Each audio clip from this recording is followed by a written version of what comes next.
Thank you, everyone. I appreciate the opportunity to speak today also. On the flight over, I had the opportunity to watch the movie Moneyball. Have you guys ever seen the movie? Do you guys even care about American baseball at all? I imagine you don't. And I'm not an American baseball fan either, although you probably noticed from the accent, I'm not from around here. I'm actually from the Isle of Wight, but no, that's not true. I'm from America. So I'm not an American baseball fan, but I really enjoyed the movie. Because the premise of the movie, if you haven't seen it, is about a baseball team that spends about $30 million a year on their team. And they're competing with other teams who spend hundreds of millions, literally $120 million on their team. And they're trying to compete with these guys. And it starts with these baseball people in a room talking about the weirdest things, like whether or not the player's girlfriend is pretty or not. Because if a player has an ugly girlfriend, it means he doesn't have any self-confidence. And so these are the kinds of decisions, and I got to thinking about in business. We often make decisions the same way in business. We make decisions off of anecdotal history that we know, things that we know.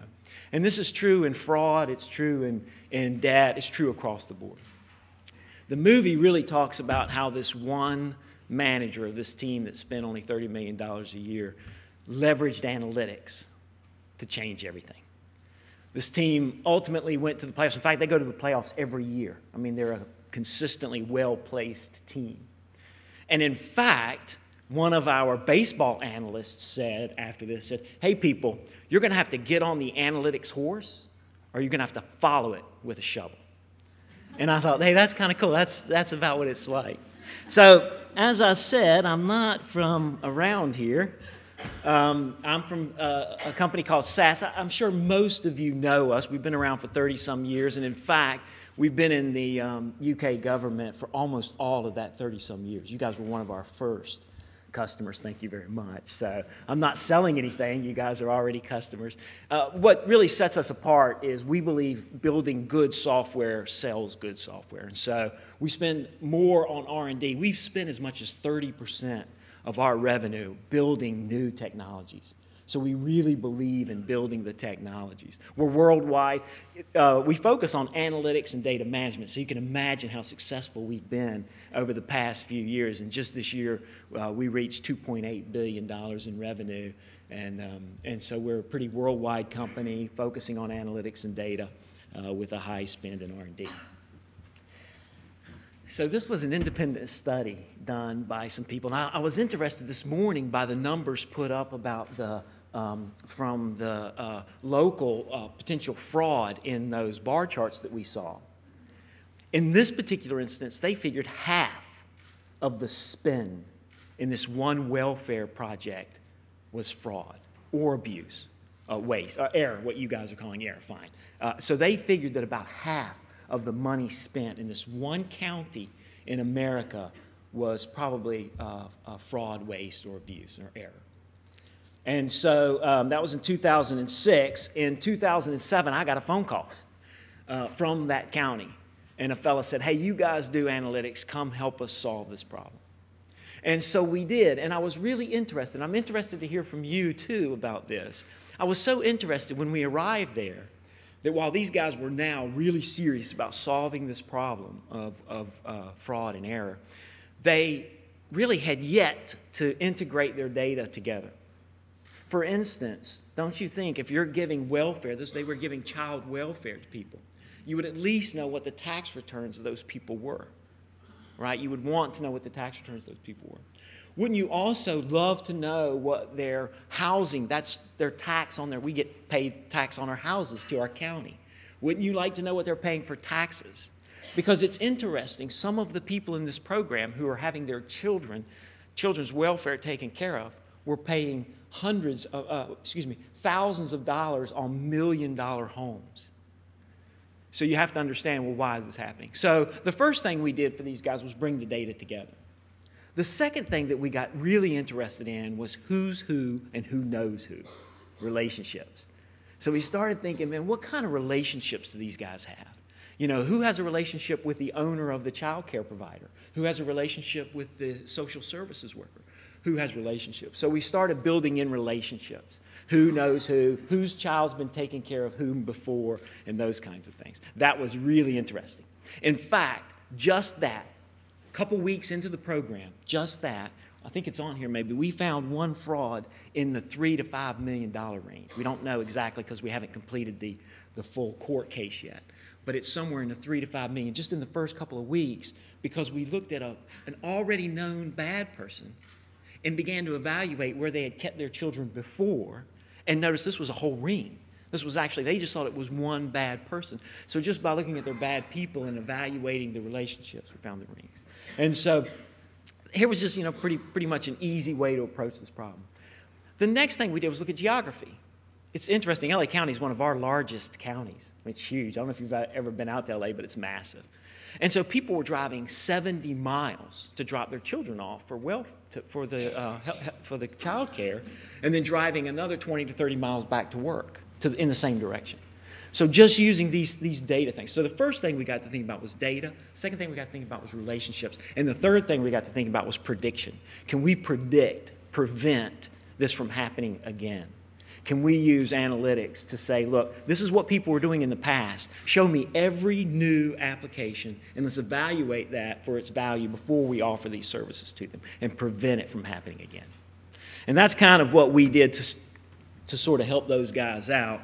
It's not just a problem with LA County. I certainly didn't mean to pick on the fine people there, and they're doing a very good job of solving this problem. It's around the world. We all know it. I mean, most revenue services today are really struggling with, I think one of my favorite quotes came from a guy is, we don't want $1 more or $1 less from our constituents than they should be paying. And I think that's kind of the goal here as we look at these opportunities. Obviously, welfare is a big thing. So there's lots of problems around the world, lots of millions of dollars, millions of pounds, and I know a dollar and a pound aren't the same thing. I am a dumb American, but I'm not that dumb. So I do know that a dollar and a pound is not the same thing. But there's lots of millions of pounds of money out there that are being wasted. And in tight times, I like the comment before, this is not new. It's not like people just decided to either defraud or make errors on their payments and on their welfare. But now that in tight times, they both increase their attacks, and we also have to decrease our losses to balance our books. So this is the times we're in, right? I had the funniest conversation with a guy from, I can't mention the bank's name. They had just laid off 500 mid-management people. Well, I say just, they laid them off 2 or 3 months ago, and they had forgotten to disable their connectivity to the network. These people still had access to the network. So they not only were educated, motivated people, but these are the kinds of things that we're facing today, is that we have people out of work, we have people who are in need. So if we look at it, the basic process is pretty simple. For us, we break it down into very simple boxes so that we can deal with these problems, solve them, and move on. The first thing, obviously, is getting the data together, acquiring as much data. And a place of data that's been very valuable for us, just personally, has been the social media data. It's kind of a new influx. The Experian guys were here, and they're great. They have great data.